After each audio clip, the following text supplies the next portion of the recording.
My name's Neil Lee. I'm a professor of economic geography here, and I'm going to be chairing tonight's event, which could not be more topical, really. So, I think when the LSE set the idea that we were going to be sort of holding a series of events on politics and trust and issues like that, I think we were imagining that there would be an election in the UK sometime in November, and of course that has come a lot quicker than we expected, or I think anyone expected, apart from one person in number 10. And then, it has become an issue which is, really, really hugely important. So trust in the media, politics, our institutions in democracy are really felt to be widely in decline. The British Social Attitudes Survey this week showed that trust in politics was at its lowest point ever.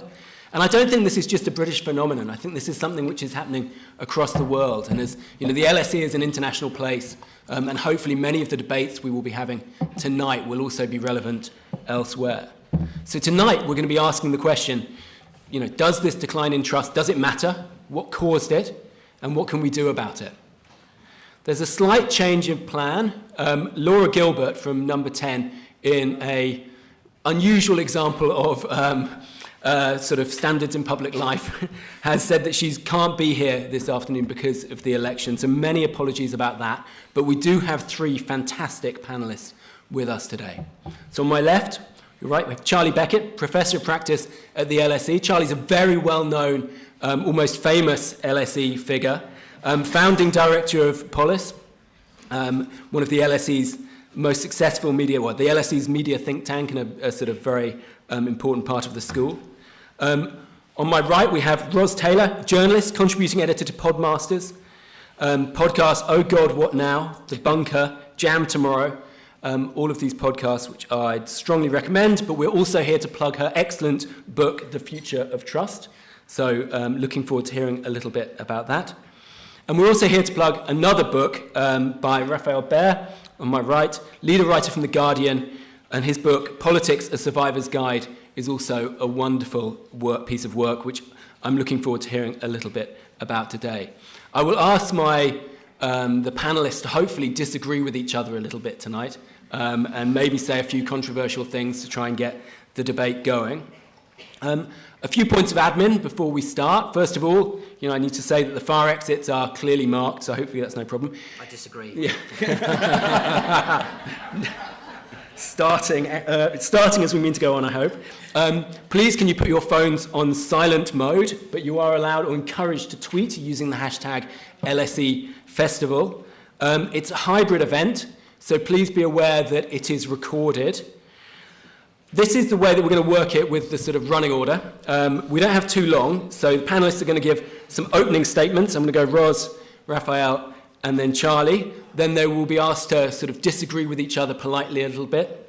There will be some sort of follow-up questions and some room for discussion, and there'll be plenty of time for questions from the audience. So I hope you will come up with some excellent ones. So I'm going to start off with Ros. Thank you very much. Welcome to the LSE, and we're delighted to hear what you have to say. Well, the initial question was, does trust matter, I think? And the answer is, well, yes, of course it does. But why does it matter? How does it matter? We don't really seem able to go very deep into this subject. In the last few days and last few weeks, I've heard countless people at the political debates, at the hustings that have been arranged, saying, how can I put my trust in you, to Rishi Sunak or Keir Starmer or whoever? And they know what they ought to say, and indeed the whole of an election campaign is essentially an exercise in saying, trust me, not them. But they haven't managed to satisfactorily answer that question. So as we've just been hearing, the British Social Attitudes survey out this week was really quite shocking in how much it showed that trust has declined just in the last 5 years in particular, so in the life of this government, and especially from people who had hoped that getting Brexit done, as Boris Johnson promised to do, would lead to an improvement in their lives, and who now find that it hasn't, or at least not in any way that they can perceive. So there's been a breakdown in the last few years, but longer than that, in institutional trust. And it's really important to distinguish between institutional trust and interpersonal trust. They're different things. Interpersonal trust is about when you trust people, whether you have faith in them, your relationships with your family, with your friends, even with a politician. But institutional trust is something altogether different. It's about whether you trust the institutions in your country to deliver and do the things that they undertake and promise to do.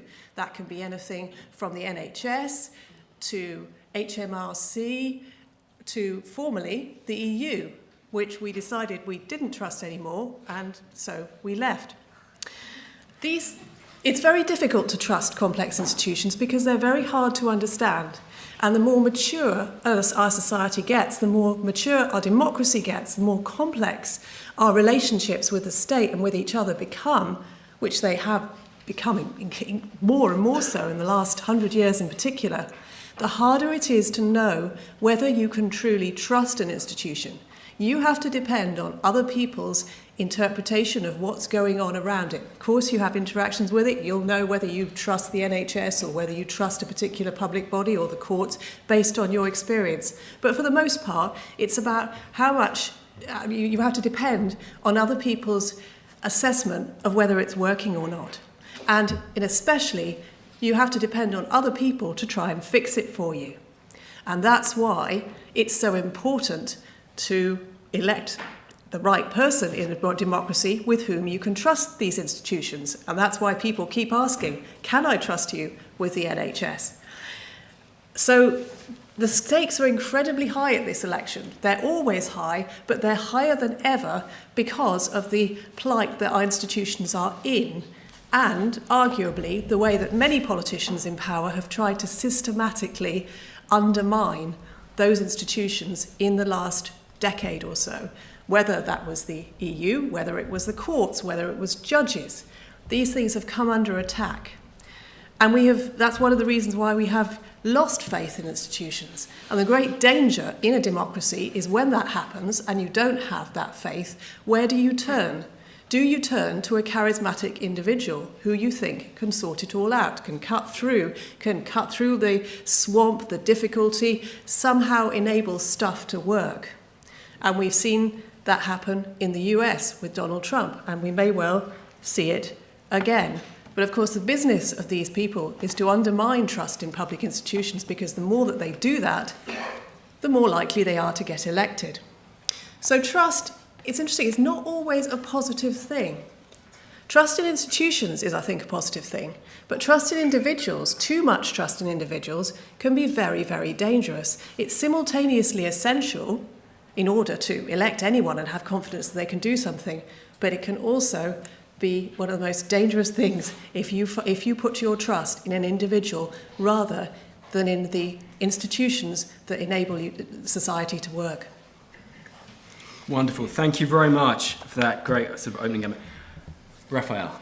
I want to pick up a couple of interesting things that were said there, actually.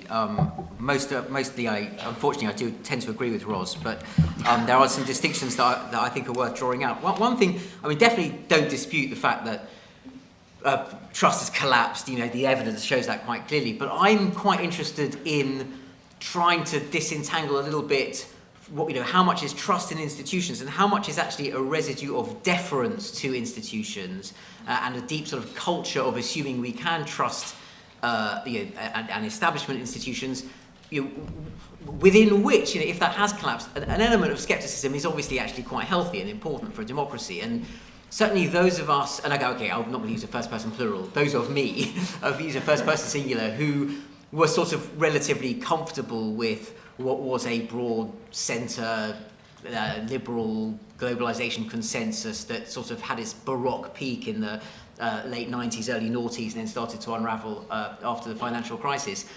And this is something I've tried to write about. We, in the book and in other places, we had to sort of own our own complicity in having got incredibly comfortable with the way things were and not really disentangling how much of that was a sense of, well, this is the righteous, correct way that things should be ordered from, conveniently not paying attention to a lot of people who felt excluded from that, and then when they got angry about it, saying, oh, the barbarians are now sort of attacking the institutions, and this thing that they call anti-establishment politics is actually an unravelling of the liberal law-based order. And although that is true, it is, especially if you look at someone like Donald Trump. I'm not making a defence of Trumpism or Trump and his supporters, but I think it's a little bit more complicated, or the danger that, again, just using the first person singular, I find the danger that I can sound like someone who's sort of from an ancien regime that has been overthrown by the revolution, and I'm just despairing that my side has lost, and not being very good at disentangling, which aspect of what it is I've lost I think deserves to be preserved and should have won, and what were the arguments that would have saved it from the forces that have undermined it. And just speaking particularly about the media where I work, there is also a danger of, I think, projecting a kind of golden age of discourse some way back in time that there really doesn't exist. I mean, aspects of it, there are certainly, it's easy to find examples of media, news reporting, political reporting that are more rigorous and better than they are now. I think the political interview has become a sort of a farce, and actually used to get much better practice on that. But, if you think about the abdication crisis, when the newspapers just didn't want to report that the heir to the throne was having an affair with an American divorcee because that was sort of vulgar, and the common people didn't need to know that stuff. The subjects needed to be protected from this awful information, whereas all the international press were all over it. And so you have, or if you think about, it's very easy to think the internet has destroyed discourse, and we're living in this kind of post-truth age where absolutely any kind of misinformation and nonsense gets churned around on Twitter or X, whatever you want to call it now.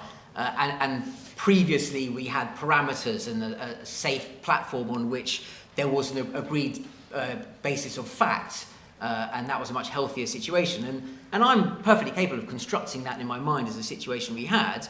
But if you run the counterfactual, which is, who wants to go back to the days when there were only 3 channels, which I can remember, or to get information you had to just go to the newsagent and choose from a range of newspapers, where people very much still lived in information silos because they'd come back from the newsagent with either the Mail or the Guardian. No one's volunteering to reconstruct that kind of information model. So whether you like it or not, what's happened has been a vast chaotic democratization of information, and some of the consequences of that feel uncomfortable and fed into political chaos and turmoil, and that's very alarming, and I'm not saying I'm glad that that's happened. I just think and this is the sort of final point, and this is maybe a bit abstract, but I like a bit of abstraction at 6 o'clock on a Saturday evening. I think it's possible that what's happening is much, much bigger than we can process in the moment, particularly because of the information technology, the digital revolution. We're at a stage. There's a very good book by Jonathan Rauch. I don't know if people agree that that's a good book or not, called The Constitution of Knowledge, which really deals with the stuff that Ros was talking about, like actually the institutions. What are the foundations of law, media, politics that set the rules by which we decide what counts as information, facts, truth? The foundations of those have been corroded, and to me it feels like we're in a kind of a Reformation moment. When you had the printing press and Martin Luther and the 16th century carnage of suddenly competing ideas of who had the authority to interpret scripture, who could actually say this is true, and you didn't actually have to take it from the Pope and the priestly caste. You didn't need to buy indulgences from the monasteries to save your soul. You had your own power to interpret that. And unfortunately, that then basically led to religious wars that destroyed about a third of the European population. I don't think that's going to happen, but I do think we have to be thinking on that kind of scale about, we are now in a situation where, as someone who writes for a print newspaper, okay, it's also a digital institution, but the extent to which I'm in one of the monasteries and I've been trading in indulgences and speaking in High Latin, and I'm a bit uncomfortable about the fact that there's like these Anabaptists doing their crazy stuff, taking over the place, and evangelical movements cropping up, and I can't be in the business of counter-reformation. We have to find a way of working in this milieu, and it's it's kind of only just started. So, we've got a way to go. I don't think that's a pessimistic judgment. I just think that if you zoom the lens out, it's very hard for us to internalise perhaps the sheer scale of what's going on. Wonderful, thank you. Charlie, does trust matter? Does it matter? I think it probably does matter, but, and it's a big but, I think the whole debate around trust is, at best, it's a distraction from more important things, and at worst, it's actually being used, and Ros hinted at this, it's actually counterproductive. Let me explain. I mean, at this point, you're thinking, why is he even here then? but let me try. Back in the autumn of 2016, I was in the States, and I was at a lovely conference full of liberal American journalists, and you know what had just happened. And they were in grief-stricken shock. Their world had collapsed around them, and as Rafael has suggested, perhaps their world wasn't quite as golden as they had imagined. And, they had failed to predict that Trump would win, and they couldn't understand why Americans would want to vote for Trump, and they felt personally threatened, that this guy was going to come after them. And at the same time, I discovered a wonderful guy called Jonathan Albright, I think his name was. He was an information researcher. He was one of the first people to do those fantastic data visualizations of how disinformation spreads across the internet. Those ones with lots of nodules and spokes going out and showing how it connects and showing how millions of false information will travel from one place to the next and back again. And we looked at this presentation at this conference, and we all thought, oh, thank God, there's an rational explanation for this. Fake news has somehow convinced the Americans to vote against reason and good sense. Now, since then, we've realised that that is bullshit. But we all went on a journey of trying to explore why that happened and what effect it had. So I'm partly to blame for all these trust debates because I persuaded the LSE to set up an LSE commission into the information crisis. It was called the Truth, Trust and Technology Commission. I kind of meant it tongue-in-cheek, the first two words anyway, the truth and the trust thing. We were supposed to question it. And I was quite interested. Ros actually was part of that process. And it was interesting, as Ros remembers, that my colleagues and the other experts were actually quite cautious. They did actually say, well, are you sure this disinformation stuff is as effective as you think it is? Is it really making a difference to people's lives? Are people acting differently because of it? And it was actually really hard to find concrete examples of where it had done. What was the one we did come up with? There's one famous one, isn't there? Oof, I can't remember. It'd be something like, MMR jab, when there was the fuss around that, people stopped taking it and measles went up. You could see a kind of causal effect there. And people have become more and more obsessed with this idea of trust, and there are various surveys, the Ailman Trust Barometer every year, and then more specifically for the industry that I'm interested in, which is the news industry, there's an annual thing by the Reuters Institute for the Study of Journalism in Oxford, and it's a really good piece of work. They look at a whole range of things, including, do people trust the media? And of course, if I asked you here, do you all trust the media? Hands up. Do you all trust all the media? Hands up if you do. Well, that's right, you see, yeah. So should we all give up? Now, do you trust the news source that you use the most? Hands up if you trust the... Yeah. So basically, it's a really stupid question. It's asking people, something that they're quite rightly not going to answer in the affirmative. It's the same with politicians. You feel a fool if you said, yes, I trust politicians. You feel a fool. And that's partly because journalism as a whole has been encouraging people forever, really, to be deeply sceptical. And an institution like the LSE, the first thing we tell our students is, think for yourself, be sceptical, question everything. deference is dead. And then we're surprised when people do, especially the ones that don't actually come here. So I think that every time you're tempted to use the trust word, it's a bit like the truth word, I think, you ought to think, think of another word to use. So when a journalist says, trust me, you should be thinking, what's that person saying? Are they saying, read me? Are they saying, pay attention to me? Are they saying, have confidence because I have thoroughly researched this piece of work? Or are they saying, trust me because you'll agree with me?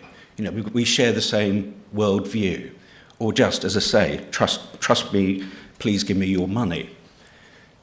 And I think that starts you to think about what you really mean and what you desire, about that relationship between interpersonal relationships, of course, but also institutionally as well.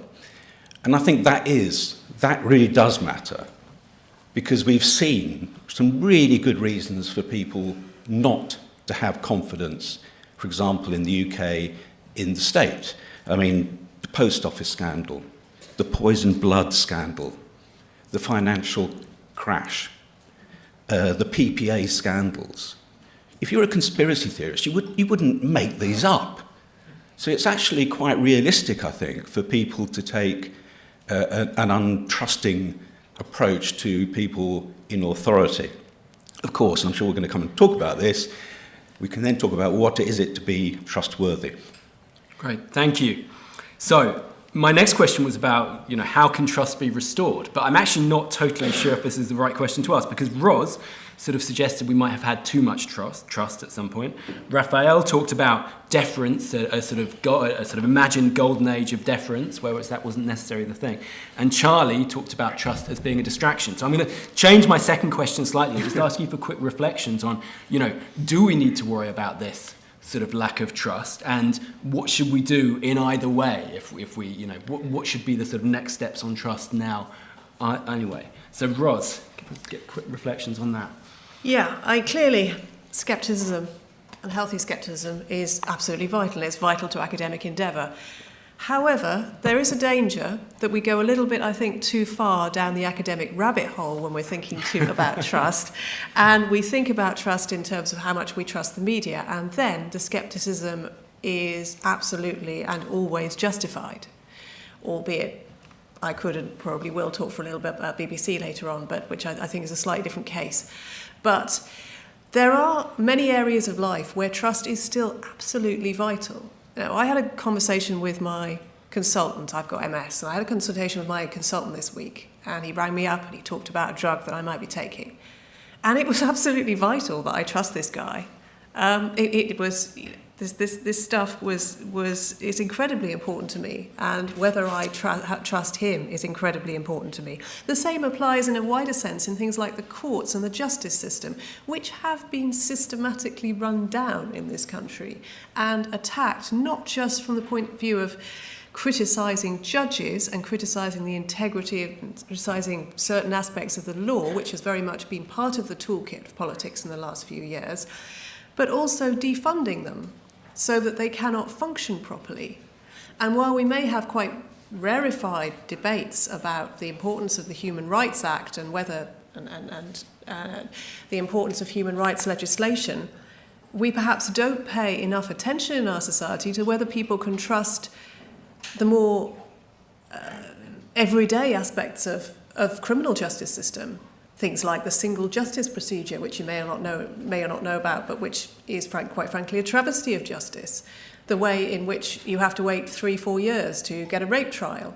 Things like that, which attract less academic attention often, but are just as important in terms of the ability of ordinary people to go about their lives and see justice done. So if we are going to break down trust, if we're going to be critical of institutions, and the left is often quite rightly very critical of institutions, including, for example, the police, in the case of the Met, it's often justified. But what happens then? Do we need to reform them? Do we need to replace them? This is something that Raf alluded to. If we don't have the right institutions, then we need to start thinking really carefully about how to rebuild them. And that would be my caution to the perma-skepticism, if I may put it that way, of Charlie. That's wonderful. The phrase "academic rabbit hole," I take that as a personal insult, but like it's absolutely fine. Rafael. Yeah, it's interesting. It's such a fascinating subject. The question of trust in institutions and where skepticism and at what point does a sort of a reasonable skepticism become a kind of a jaundiced hyper-cynicism? That means you a sort of nihilistic, can't trust anything climate. Now, and I mean, before I wrote about British politics, I was a correspondent in Moscow and in Eastern Europe, and it was very instructive there because that was an environment where Russia wasn't a democracy. It was a sort of failing democracy under Boris Yeltsin, and then when Putin came in, absolutely no democracy at all. But there was a very long tail also of the Soviet culture. And the political culture there was basically you have people in power, you have everyone else, and you can have sort of organisations and institutions that put on a kind of a pantomime, kind of Potemkin village of political practice, but basically it's about power relations and it's all completely corrupt. And so when I described politics and media as I understood it in the country that I had come from, the UK, to my Russian friends, they thought I was ludicrously naive. I mean, it was as if I was sitting in a theatre and going, "Oh, this awful thing's going to happen." They're going, "It's all on stage. None of it's real," and that kind of deep cynicism, where you're sort of engaging in the theatre, the performance of a democracy, being on the inside, knowing that it's a game, and that gives you a sense of kind of confidence. And it's almost as if your consolation for having no agency and no freedom in the society is to be kind of in on the really dark joke of how all politics is like that. And it's a really nasty environment. And one of the reasons I stopped doing journalism in Russia is because it was so poisonous, really, to inhabit that kind of information space. And what I worry about is I start to feel a little bit of that taking over here as well, particularly with the sort of the way conspiracy theory thinking sort of infiltrates the mainstream. And Charlie made this very good point about, you ask people to think for themselves and do their own research. That's exactly, if you watch a conspiracy theory video on YouTube, they will always say, Google it, do your own research. And the reason you do that is because our minds are very well trained to kind of join up the dots. And if you go, well, hang on, there was this Jimmy Savile case, and then there was this paedophile, and then this person, and this reason, and Keir Starmer was the director of public prosecutions at that time. Oh, and he's a powerful person. Hang on a second, it all joins up, and it's very reassuring. And when you alight on something that feels truthy, like an insight that you have sort of arrived at by your own cognitive process of joining the dots, the kind of satisfying click of that falling into place is incredibly robust. It's very rewarding, and it feels like a better truth than one that you've just handed down to you from the BBC. And so what sort of intervenes to prevent that, or rather our insulation against that, it's not just necessarily sort of regulation, Ofcom trying to make the BBC, make sure GB News tries to behave a bit more like the BBC and failing, or other thing, or journalists having special codes of conduct, or ministers having codes of conduct. I mean, those things are important, but ultimately, it's this really indefinable culture of understanding that we're kind of part of a common enterprise and that there are parameters of behaviour. And once that culture gets corroded, and this is why I think Boris Johnson was such a terrible, terrible Prime Minister, I mean, at all sorts of levels, because actually it's the sort of the glib sort of abandonment of recognising that some of the protocols and conventions that operate, actually, if you just completely ignore them, if you say, well, I'll just dissolve Parliament because it's not passing my Brexit bill and there is actually nothing to technically stop me from doing that, it's incredibly hard to restore those things because you've pulled away the veil and there was nothing there. It was just this sort of, it's like fiat money. We all believe that a banknote in your pocket is worth something, and it says, that the Bank of England, I promise to bear on demand the sum of £5 in sterling silver. Take that up to Threadneedle Street. They're not going to give you £5 of sterling silver, I promise you. It all has to be based on trust. I mean, Ros's book is very, very good on these subjects. So I could wibble on about this forever. I'll stop talking in a few seconds. But so I think, crucially, that sense of what the answer to the question what can we do to rehabilitate the culture and the behaviour of the protocols that underpin an understanding of how a democracy, a liberal democracy, is supposed to function, is kind of upstream of should we have electoral reform or should we change the way the institutions work? And it's a harder question, but I think it's actually the prior question. Right. Thank you. Charlie, what should happen now? If we think trust is too high or too low, or I don't know. Yeah, I mean, I quite seriously think we should stop referring all the time to plummeting levels of trust because we've seen it in a survey. As I said, the surveys are asking the wrong question, and also not only are they a destruction, but they're destructive. An example is the Nobel Prize winner Maria Ressa. She's a Filipino journalist. Well, she's a global journalist, really. And she specifically said, please, can you stop doing these surveys? Because she was being attacked by her authoritarian government who was saying, look, you're not trusted. You're not trusted. That's why we're going to arrest you. So I do think it's, let's stop the moral panic first and then pay attention to what has gone wrong. And I think if you're going to repair it, it's about behaviour. Yes, it may be about institutional change. It may be about legal change as well. But I think it's about the behaviour. So look at, when you think of your personal relationships, you're trusted because of your behaviour over time.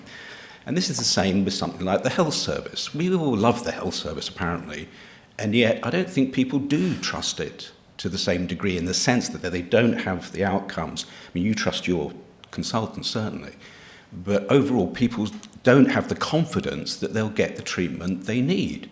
So that's a loss of trust. Why? It's not because they've read a conspiracy theory blog or they've been, reading disinformation tweets. It's because it's been massively underfunded for about 10, 15 years, and it is now providing a less good service. Facts, So the solution to get people to trust the health service is to fund it properly.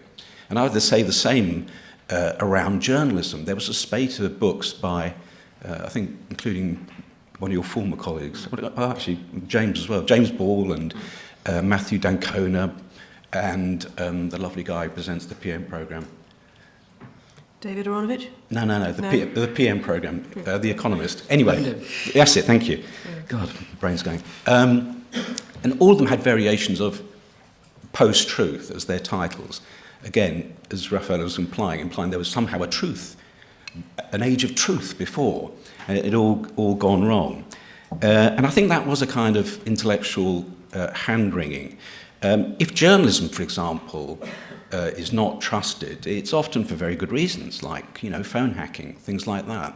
But generally speaking, the way that journalists can repair that trust is to behave differently, to do better journalism, to do better authenticated and verified journalists, to admit when they make mistakes, admit when they don't know things, to try and be more diverse in their newsrooms so they reflect society, to be more diverse in their news agenda so they actually report on the things that people care about and that they do so responsibly and in an accountable way. And over time, if you behave better, you will have more people's trust. Sorry, can I just, it's coming just a second, just add something which you can then respond to. The problem there is exactly the type of journalism you're describing is really expensive. One of the reasons there's not very much trust in journalism is because what you would like is people to pay for journalists who observe all the kind of protocols and the behaviours you're talking about, whereas because there is a business model now which is available, which is you just stoke outrage and you get clicks and people who love it share it, people who hate it share it even more. That's no way to talk about The Guardian. Yeah.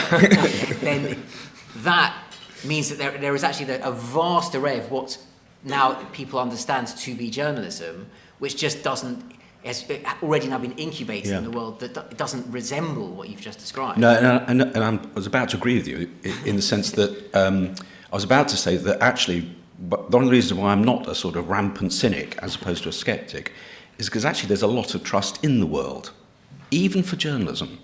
People consume more journalism than ever before, and they pay for it. And Guardian readers even pay voluntarily. They pay for a membership. I remember you remember that Guardian weekend you had about 10 years ago when they invited all the readers to come to Guardian Towers and meet the journalists. And I chaired a discussion with Alan Rusbridger and some readers. And Alan was really nervous before. He thought they were going to rip him apart, But instead, they were literally offering to sell their grandmothers. I mean, they were literally saying, how can I leave a legacy? How can we leave a legacy to the Guardian? We've still got a load of grandmothers in the basement. That's right. Who don't know what to do with them. Because they turn out to be harder to monetize than you think. And I think we really do underestimate, because we see the egregious examples, and obviously I think this is mainly a problem of our elites. It's Boris Johnson who thinks he can, drink wine while you can't go to your grandmother's funeral. I think this is an elite problem. Generally speaking in society, there are remarkably high levels of people doing trust-based transactions. And the one I give the example of is, of course, during the pandemic, when the British population was remarkably compliant. That's why they were so pissed off at the then Prime Minister. And the conspiracy theorists, again, they got huge amounts of attention, mainly from the BBC. The BBC has about 6 to 10 reporters who spend all their time giving publicity to conspiracy theorists and to fake news. I mean, they call it verification or fact-checking, but in effect, it gives them attention. But I haven't seen any evidence of a growth of the impact of the anti-vaxxers during the pandemic. In fact, quite the opposite. I think they were seen as marginal lunatics. So I think, I don't want to sound too optimistic, but I think one of the dangers of this moral panic is that it's the elite, people like me, who are panicking that we are no longer the gatekeepers, we're no longer commanding deference, we no longer have the world that we imagined that we would have. Rather than there's suddenly been all the oxygen has been of trust has somehow been sucked out of society. That's wonderful. I'm going to come to questions from the audience in just a second, but I have one question myself, which is that, so Rafael has sort of had this sort of, and it's for Ros, I'm afraid, Rafael's had this sort of, told this story about sort of media and sort of fragmentation of the media. It's kind of like a technology story, which I think is quite interesting. And then Charlie's sort of had this story, which is like, actually, we don't trust the world because the world is untrustworthy and the NHS doesn't work very well and you can't sort of, see a doctor and all that sort of stuff. So I guess my question for you is like, what actually happened? Why did trust start to plummet? That's how we really go back to the beginning, isn't it? I think it's worth saying, and it's very important, that often when people say they don't trust something, it's not necessarily because they don't trust it. It's because they're so hacked off and they haven't got the brain space to work out whether they can trust it or not, but they want to register a protest, and the protest that they are making is to say, I don't trust them. And we've all done this. You have a row with someone, or you have a row with your partner or whatever. I don't trust you. That's not true. You do trust them, but you're trying to make the point that they have lost your esteem and your respect in some fundamental way, albeit perhaps temporarily. But they need to shape up and they need to do better. Otherwise, you're going to be getting even more angry or dumping them. And it's important that this I don't trust you thing it's almost performative in itself. It doesn't necessarily reflect a profound reality. It reflects anger and frustration.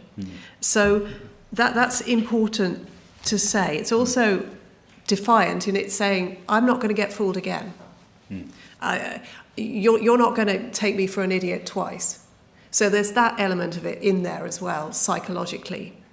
Why have we lost touch? I think there's always been a great deal of mistrust in society, but the way trust functions in society now is very, very different from the way trust functioned even 100 years ago, a couple of 100 years ago, because there are so many more outlets for alternative ways of perceiving, and I won't even say the truth, but perceiving what you see around you.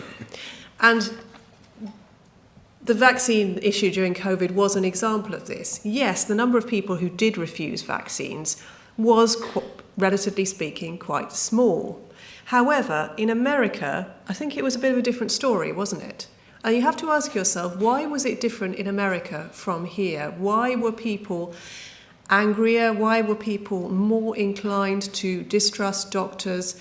Was it perhaps because they didn't have a national organisation like the NHS, which many of them might otherwise have trusted, in order to put the case for them, and they could only depend on their own quite understandable fears? You know, being injected with a foreign body, which is what having a vaccine is often scary. You know, it's a massive, it's even scarier than taking a pill. It requires a leap of faith, and in order to make that leap of faith, and for everyone who isn't scientifically literate and educated, it is a leap of faith, you have to put your trust in something, and that trust is either going to be perhaps an individual doctor, or you know, perhaps your insurer in the US, but in the UK it was of course the NHS. I don't think really so much Boris Johnson, no matter how much he would have liked to think that he was, responsible for Britain's high vaccination rate. I think it was probably more likely to have been people's desire to trust the NHS. And that takes us back to, another point that's been made. People do want to trust. Most of the time, they're really anxious to trust, because living in a world without trust is very hard. And yet, all the time, there are many, many people all around you, and you can find them very quickly on the internet telling you, don't trust, these people are lying to you. So I think that's why we've reached a kind of inflection point where people feel they have more information at their disposal. When they think they don't trust something, they say, well, it's because of this and this and this. They don't just say, I don't trust. They think they believe they know why. And that is why it's becoming all the more important and all the more pertinent right now. That's wonderful. Thank you. So they're kind of both right, which is annoying as well. So. I'm sorry. I'm just trying to find consensus here. It's just my instinct. Sorry. So questions from the audience, please. And we get a few hands up, please. I will take them in batches of 3. So if we go, first of all, in the grey top in the middle. If we could keep the questions short, with no life stories, please. And actually, a question at the end would be great. Straight to the question then. Do you think trust is a logical or an emotional decision? Ooh, great question. We'll take another couple. We'll go for on the just behind you, just for ease. Andres. Thank you so much. And keep it quick. Speakers and Professor Lee. My question is, where are more easier to generate trust?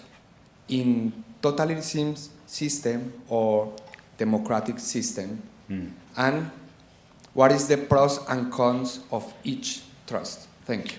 Great, very good. 2 questions as well, so that's cheeky, but well done. And we'll go with, just for simple, we'll just go with the gentleman here. And then we'll... Hi, my question is, institutions and politicians are after all a manifestation of people. And increasingly we see that both institutions and the politicians don't look and sound like the electorate they represent. There is a reason that a real estate tycoon like Donald Trump looks far more relatable with Make America Great Again than career politicians. So isn't that a problem which we should address? Okay, great, thank you. Ros, do you want to go first? And then Ros, Rafael, Charlie? Sure. Is trust logical or emotional? It's mostly emotional, I would say. I think we would love it to be rational and logical, but ultimately society now is usually too complex for us to do that. And that is one of the reasons why people are invested more and more, for example, in brands rather than in other kinds of institutions, because a brand is, and has been for the last 100+ years, a way of developing an emotional connection with an institution that wants to sell you something. And that is why I'm prepared to, have a bank account, and I believe that the particular brand, my particular bank is presumably going to look after my money. I have absolutely no basis in reality for knowing that. I could, of course, read FSA reports and I could see what, I could follow what's going on in that bank, but I don't. because that's not my thing. So I have to put all my trust in that. So I think it is mostly emotion, but with a dollop of rationality as well. And of course, one of the things that is important with institutional trust is having what you might call the sort of subset institutions that monitor the institutions you've got. And that is one of the most boring, but actually an important part of politics. So it's the relationship that Ofcom, for example, has to the BBC and to other media outlets. It's the things that we put in place in society to try and ensure that the bigger things work well.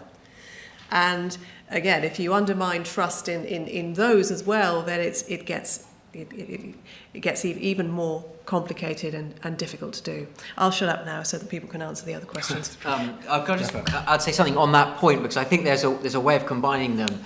Ideally, there's this theory that you would want to develop trust based on evidence. I mean, that's a rational conclusion, would be one that would be in conformity with the evidence.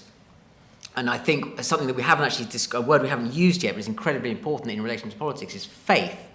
By definition, faith is a connection that you have that transcends the evidence. And when the world is incredibly complicated, you have a charismatic leader who says, it's all terribly complicated, but there's vibes and there's a chemical connection here and you can trust me. What they actually mean is have faith in me. And for a lot of people, again, sorry to go into the psychology of it, but for a lot of people, when the world is really complicated, if there are certain political propositions that are more closely connected to the core of your identity, what you really believe, and that's part of yourself, and then you feel that's criticised or under attack, you don't respond rationally. You respond with a kind of fight or flight, emotional defensiveness. And a very good example that it really explains this. If you look at American politics from the outside, you think very obviously a way to stop lots of people being killed is to limit the fact that you can buy automatic weapons in the supermarket. Like, no shit, okay? It's not that hard. It's quite rational. The evidence would point in a certain way. If, however, part of your faith proposition about what it means to be a patriotic American is bound up with the idea of the right to bear arms, that's a sacred belief that you have, and then the candidate who you can connect with, who's speaking to your sacred core, is one in whom you will have faith and you will trust that person more. That's not a rational choice. Or actually, it's rational to trust someone who's got your identity bombed at their heart. Do you see what I mean? So I think that's how those two things connect. The question, was it on totalitarian versus democratic system? Yeah. I'm very for democracy. I think where this gets interesting is the sort of, if you think about the Xi proposition in China, this idea that somehow there's a kind of overcomplicated, like consumer societies, democratic societies that are constantly being driven by the appetites of small-minded, short-sighted people who are making totally unreasonable demands of their leaders. What you actually want is a visionary person who isn't compelled to constantly listen to the annoying herd and just make the right strategic decisions. And it's an argument that can feel very compelling at times when it feels like liberal democracy is completely paralysed by conflicting interests. And I do think there is something intuitive that can feel right about that. To a lot of people who want to be jaundiced about democracy, it always ends badly, by the way. I mean, I'm not going to go into more detail on that, but it comes back to that point about culture. You have to have the interconnecting fibres within a society that allow people to operate on the basis of trust, separate, and then choose leaders who they feel belong to the same cultural and political community, which is what answers the third question about representation. I don't think it's necessarily actually about, there's, class is an element of it. In Donald Trump, he didn't make his own money as a property developer, did he? I mean, he inherited money. That money he would have really made more money if he'd taken his inheritance, put it on the stock market and sat and done nothing for 30 years, So, but what he has done is created an authentic persona who's brilliantly performing an idea of what an anti-establishment, what a more authentic person would be. And the fact that he's able to do that and able to perform that, I think has as much to do with a sort of merger of politics and show business culture as it does about actual representation. There are a lot of, Joe Biden's a hard-working guy, came from, a relatively ordinary background. So if he's perceived as the kind of elite establishment candidate, then the terms have gone a bit wrong. Wonderful. Charlie. Very quickly, yeah. On the totalitarian one of the reasons I hate these surveys about trust is there's one survey last year which showed that the country that had the highest levels of trust in both its media and its government from the people was, of course, China. You know, so if that's a model, then we have a problem. More generally, on the question about emotions, again, I think it's a bit of a kind of false binary, and it's quite quite a damaging one. People trust partly out of experience, and I suppose that's logic. You know, your experience of an institution determines whether you like it or not. But most of our decisions are made around ideas of values, our identity, our life experience, our context, you know, our friends and family and so on, and perhaps our education, etc. So these are kind of values and ideals and feelings, you know, sentiment. And traditionally, me included as a, you know, ex-BBC, amongst other things, journalist, you would try to be objective and rational and fact-based and evidence-based, and you would human interest, emotion, sentiment was a kind of sugar you put in there just to make it palatable to your journalism. And I think that's deeply, deeply wrong. And I think we're understanding more and more in every aspect of our lives how that kind of affect is so important. And in fact, I would go to the opposite extreme and say I would prioritize emotions in journalism as a way, and perhaps in politics and life, that unless you make that emotional connection to people through their values and feelings and identity, then you won't be able to have a rational or a progressive or productive debate about anything. And I absolutely get the point, this is to the leadership thing, that as Ros said earlier, you know, that it can be dangerous if you've got trust. If you're so charismatic that people trust you blindly, well, you know, that can end very badly. But we also know that, I'm not talking about any current leaders of the Labour Party and the Conservative Party, but we also know that politicians who can't connect are also going to struggle, whether their policies are good or bad. Wonderful. We're going to go on to some online questions now, please. Sure. So we've got 3 from online. So the first one is from Anna Paula. The question is, do transparency and citizen participation in the formulation of public policies boost trust? Are there effective instruments for this? The second one is, what are the economic implications of falling interpersonal trust? And the third is from Malvina, and it's, is there any way out of the polarised world we are in? That's a brilliant, big, meaty question. To finish on, Ros, do you want to go first, or do you want to say? Do you want a moment, Rafael? Rafael? Because Yeah. we're quite short on time, can I take that last one and then Yeah. maybe leave the others? So, because I don't have answers to the other ones, or did any of them? I mean, okay, polarisation, I think, is a very interesting one, because I think there's a danger that we look at the US example and just sort of project that onto everything else. And there are reasons why American politics is exceptionally polarised. And even then, I think from the outside, it can look worse than it is at state level. You know, there is still, I mean, I'm terrified that the foundations of the American Republic, the constitutional republic, are now fundamentally broken and they are heading towards civil war. I think that you can't necessarily exclude that as an outcome. So that's not good. That's bad polarisation. But I think it's also easy. You know, we do tend to import a lot of American culture and sort of discourse and way of looking at things into this country where they don't necessarily apply. I think it is possible to. I mean, I could talk at great length on this subject, but I do think it's easy to remember that most of the time, and this is connects to something Charlie was saying, most of the time our interactions with people who we don't know are incredibly trusting and based on an assumption that actually we have an enormous amount in common. And if you think about the way you engage, you know, at football terraces, at hairdressers, in the supermarket checkout, wherever it is, you're not conscious of being in this environment where you feel, coming back to this point about someone being a visceral threat to your identity, that, you know, that there is an alien tribe out there that's out to get you, and that the society is about to fracture on that access. The internet makes you feel like that. I don't think that's actually happening, and the more we say it's happening, the more likely it is to happen. And actually, so the answer to the question is, have more faith in the fact that most people are pretty decent and a bit like you, and it's surprisingly that turns out to be true most of the time. Wonderfully optimistic. Ros? I think there was a question about effective ways of forming interpersonal trust, and that's a huge question because it can, mean everything from making eye contact with someone to, anything.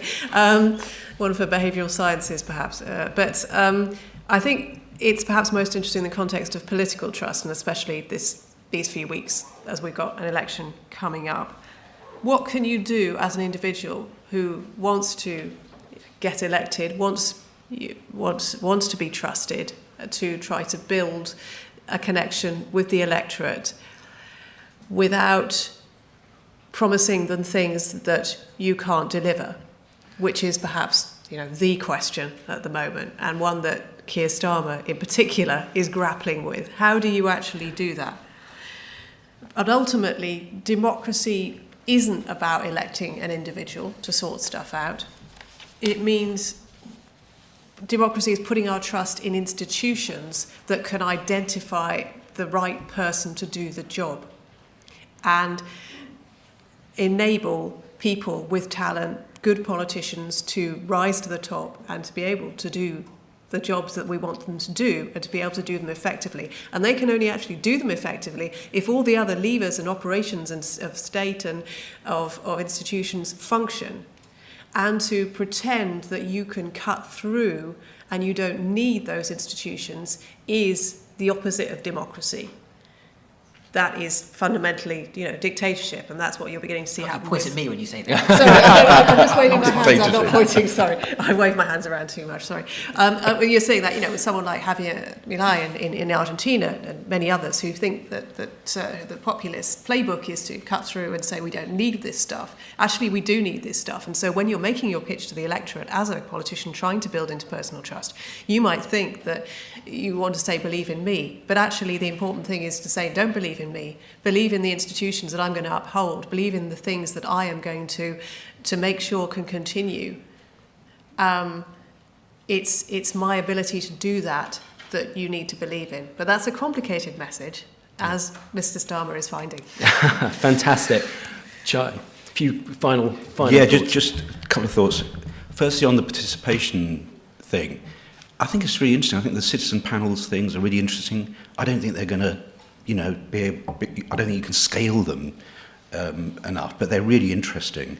And one of the things that puzzles me is why is it that we have failed to exploit the extraordinary technologies that we've got to build new ways for people to deliberate? A genuinely open question. Why is it? I don't know. I don't know, but it does seem to me a huge failing. The people like me who were quite optimistic about, for example, the democratization effect of new media upon journalism, for example, and I think that has happened to a degree, with some downsides, of course. On the polarization thing, it's another word that I don't like.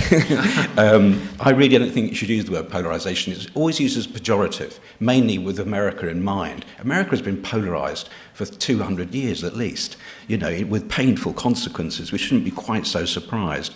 And generally, plurality, difference of opinion, is really important. If you're a fascist, well, I'm really against you. I'm polarised with you, I'm afraid. I'm not going to try and seek common ground with you. Why should I? I disagree violently with you.